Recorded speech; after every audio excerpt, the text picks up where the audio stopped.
Hindi mo na kaya, pagod-pagod ka ang bagal-bagal mo. Mag-resign ka na lang. Alam mo, hindi kita napapansin. Pupetics ka lang pag malapit ka na mag-break time.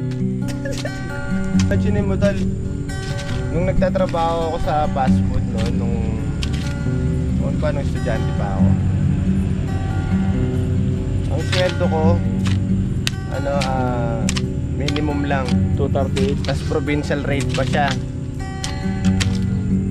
Yung chinarge sa akin sa buong maghapon times 3 araw kong babayaran. Araw ka walang... Oo, na pwede naman kainin. Oo. Pwede naman ipamahagi sa mga crew, ganyan, di ba? Pero pinagtataka ako dun, bakit konting pagkakamali lang, charge Charge na. agad, oo no? Million yung kinikita nila. Oo. Tapos malaman-laman ko, hindi binabayaran yung SSS ko ng 2 taon. Agay. So bang gawin yung pangarap mo?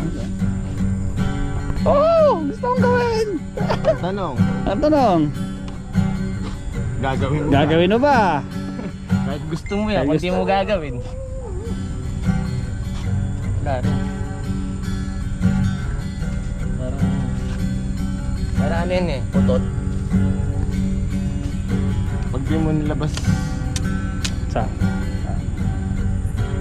kakabagin ka. Kakabagin. Hindi ka mapapakali. Oo. So kailangan mo ilabas. Hanggang pagtanda mo, hindi mo linalabas, sisi ka na. Hindi mo ginawa. Trabaho ko na lang ng trabaho. Kaya 100% responsibility mo yon, responsibility mo yun. Hindi, Malaya nga eh. hindi pwedeng isisi sa ibang tao. Nanay ko kasi, tatay ko kasi. Pinanganak kasi kami mahirap. Linarap kasi mahirap yung gobyerno kasi kurakot. Hindi mo pwede sisi sa kahit kanino. Huwag mo sayahin yung